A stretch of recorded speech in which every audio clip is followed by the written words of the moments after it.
자, 여러분들 봉크 상황이 결국 여기까지 왔습니다. 지난번 영상에서 제가 봉크의 2천만 달러 규모 거버넌스 해킹 사건과 국내 거래소의 거래 유의 종목 지정까지 말씀을 드렸었는데요. 당시만 해도 가장 중요한 건 딱 하나였습니다. 이 유의 종목 지정이 해제가 될 수 있느냐 아니면 실제 거래 지원 종료까지 이어지느냐 이 부분이었는데요. 이렇게 결국 우려했던 상장 폐지까지 현실화가 돼버렸습니다. 봉크는요 9월 7일 오후 3시에 최종적으로 거래 지원이 종료될 예정인데요. 오늘 영상에서는 단순히 봉크가 왜 상폐가 되는지 다시 한번 설명하는 영상이 아닙니다. 이미 높은 가격에 물려서 손절도 못하고 계신 분들, 지금 가격에서 전부 다 던져야 되는지 아니면 마지막 상폐림을 기다려줘야 되는지 고민하고 계신 분들 굉장히 많으실 겁니다. 오늘은 지금부터 봉크를 어떻게 대응해야 되는지, 그리고 거래 지원 종료 전에 가격 변동이 나왔을 때 어떠한 기준을 가지고 탈출 전략을 세워야 되는지 좀 집중해서 말씀을 드리도록 하겠습니다.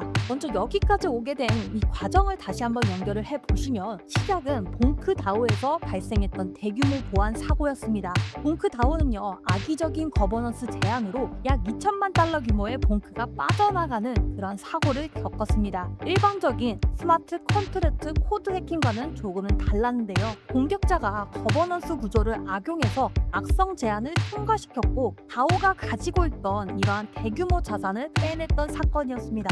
문제는 여기서 끝나지가 않았다는 거죠. 국내 거래소에는 보안 사고 자체뿐만 아니라 투자자들에게 중요한 내용을 적시해 제대로 공시했는지까지 문제로 봤습니다. 결국에 입출금이 중단이 됐고 거래 유의 종목 지정으로 이어졌습니다. 당시에는 일정 기간 프로젝트 측에서 대응과 소명을 지켜본 뒤에 거래 지원 유지 여부를 결정한다는 단계였습니다. 그래서 이때만 하더라도 유의 종목에서 해제가 될 가능성이 남아 있었던 건데요. 하지만 결국에 거래소가 업비트에서 거래 지원을 종료하기로 결정을 하면서 상황 자체가 완전히 달라졌습니다. 이제 봉크를 볼 때는 예전처럼 단기적으로 얼마까지 갈 수 있는지를 먼저 생각할 상황이 아니게 된 겁니다. 9월 7일 오후 3시라는 국내 거래 지원 종료 시점이 지금 정해졌기 때문에 이전에 발생할 수 있는 변동성을 이용을 해서 어떻게 리스크를 줄일 것인가, 이 부분을 먼저 생각을 해주셔야 됩니다. 특히 지금 물려 계신 분들이 가장 조심해야 될 행동이 있죠. 공포 때문에 바닥권에서 한꺼번에 전량 손절을 했다가 갑자기 강한 반등이 나오면 다시 한번 추격 매수를 하는 겁니다. 상패 종목은 일반적인 코인보다 변동성이 훨씬 더 커질 수가 있어요. 거기에 봉크코인은 밈코인이죠. 거래 지원 종료까지 가까워질수록 매도 물량이 쏟아질 수도 있지만, 반대로 낙폭이 지나치게 커진 경우에 단기 매수세가 들어오며 갑작스럽게 큰 반등이 나타나는 경우도 굉장히 많습니다. 그런데 여기서 반드시 구분을 해야 되는 건, 반등이 나온다는 것과 추세가 살아난다는 건 완전히 다른 얘기입니다. 지금 봉크에서 강한 상승이 한번 나온다고 해서 해킹 문제가 해결되는 것도 아니고 거래 지원 종료 결정이 사라지는 것도 아닙니다. 따라서 물려있는 홀더 입장에서는 앞으로 발생하는 이러한 강한 반등은 새로운 수익을 내기 위한 매수 기회가 아니라 보유 물량과 손실을 줄일 수 있는 탈출 기회의 관점에서 보는 게 굉장히 중요한데요. 특히 거래량을 같이 봐주셔야 됩니다. 가격만 5%, 10% 올라오는 이러한 약한 기술적 반등보다 거래량이 갑자기 크게 증가를 하면서 이전에 무너졌던 가격대를 빠르게 회복하는 움직임이 나오는지가 굉장히 중요합니다. 이런 움직임이 나온다면 물려있는 분들도 본전만 기다리기보단 물량을 나눠서 줄이는 전략을 생각할 필요가 있습니다. 예를 들어서 내가 매수한 가격이 현재 가격보다 훨씬 더 위에 있다 해서 반드시 내 매수가까지 올라와야만 매도를 하겠다고 생각을 하면 절대로 안 돼요.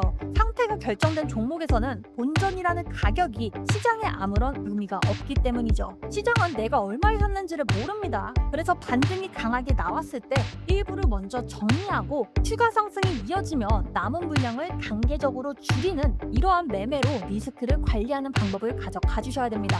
반대로 가장 위험한 상황은 급등이 한번 나오자 상태가 취소되는 게 아니냐, 다시 한번 살아나는 것이 아닌가, 이러한 기대감으로 오히려 물량을 추가하는 겁니다. 특별한 공식 발표 없이 가격만 급등을 한다면 더욱더 조심을 해줘야 돼요. 상태 종목에서는 유동성이 줄어들면서 적은 거래량에도 가격이 크게 움직일 수가 있습니다. 마지막까지 남아있던 이러한 투자자들의 매수와 매도가 충돌을 하면서 평소보다 훨씬 더 큰 변동성이 나타날 수가 있습니다. 그래서 앞으로 제가 가장 중요하게 볼 것도 가격 하나가 아닙니다. 거래량이 실제로 살아나는지, 해킹과 관련된 대규모 물량이 어디로 이동을 하는지, 거래소 유입 물량이 갑자기 또 증가를 하지는 않는지, 그리고 거래 지원 종료 일정이나 출금 지원 일정에 따라 추가 변경이 발생하는지 이 부분을 같이 확인을 해주셔야 됩니다. 특히 대규모 물량이 거래소로 이동하는 것이 확인이 된다고 해서 무조건 바로 매도가 된다고 단정해서도 안 됩니다. 거래소 입금은요, 매도 준비의 가능성을 높이는 신호일 수도 있지만 실제 매도 여부는 이후 거래량과 주문 흐름을 함께 확인을 해주셔야 되는데요. 반대로 이런 물량 이동과 동시에 가격이 급등을 하고 거래량까지 폭발을 한다면 오히려 기존 홀더들에게는 굉장히 중요한 구간이 될 수가 있습니다. 그때는 욕심을 내기보다는 내가 어느 가격에서 얼만큼 물량을 줄일 건지 미리미리 계획을 세우는 게 더 중요하다고 말씀을 드릴게요. 상태 종목에서 가장 위험한 대응은 가격이 움직인 다음에 결정을 하는 겁니다. 급락을 하며 공포 때문에 팔고 급등을 하면 욕심 때문에 못 팔고 다시 떨어지고 나서 후회하는 패턴이 반복이 될 수 있기 때문인데요. 자, 그래서 지금 물려있는 분들은 앞으로 봉크코인이 반등을 했을 때 본전만 기다리지 마시고 손실을 얼마나 줄일 수 있는지 그 기준으로 좀 접근을 하셔야 합니다. 그리고 한 가지는 분명하게 말씀을 드릴게요. 상장 폐지가 결정됐다는 이유만으로 마지막 반등이 반드시 나온다고 생각을 해서는 안 됩니다. 그런 반등 없이 그대로 추가 하락할 가능성도 충분히 존재하기 때문에 현재 구간에서 어떻게 대응을 하는지에 따라서 여러분들의 손실폭은 줄이고 수익으로 탈출할 수 있는 그러한 시나리오를 짜볼 수가 있습니다. 그렇기 때문에 추가 매수로 평단가를 낮추며 마지막 반등에 베팅하는 방식은 지금 상황에서는 굉장히 위험도가 상당히 높습니다. 지금 필요한 건 수익을 크게 만드는 전략보다 남아있는 자금을 어떻게 지킬 것인지에 대한 전략인데요. 거래 지원 종료일까지 시간이 남아있는 만큼 앞으로 변동성은 계속해서 커질 가능성이 있습니다. 남은 기간 동안 봉투의 거래량과 대규모 지갑 이동, 거래소 유입 물량, 그리고 거래 지원 종료와 관련된 추가 공지를 계속해서 체크해서 여러분들께 실시간으로 전달을 드리도록 하겠습니다. 특히 실제로 강한 반등이 시작이 된다면 어느 구간부터 기존 홀더분들이 물량을 줄여 나갈 수 있을지 차트와 거래량을 기준으로 조금 다시 정리해서 전달도 드릴 테니까요. 영상 보시는 지금 보이시는 번호로 문자를 남겨주시거나 제 영상 하단이나 댓글에 있는 링크로 연락처만 남겨놓으세요. 지금 봉코에 물려 계신 분들에게 가장 중요한 건 한 번의 손실을 전부 복구하겠다는 욕심이 아닙니다. 남아있는 동안에 나오는 기회를 이용해서 손실은 최대한 줄이고 안전하게 빠져나가는 것, 지금부터는 그게 가장 중요한 대응 전략입니다. 이와 같은 대응 전략을 받아보시고 싶은 분들 꼭 연락처나 문자 남겨놓으세요. 여러분들 개개인에 맞는 평단가에 알맞은 시나리오를 전달 드리도록 하겠습니다. 자, 오늘 봉코 영상 여기서 한번 마쳐보도록 하겠고요. 네, 이거 좋은 영상으로 돌아오겠습니다. 감사합니다.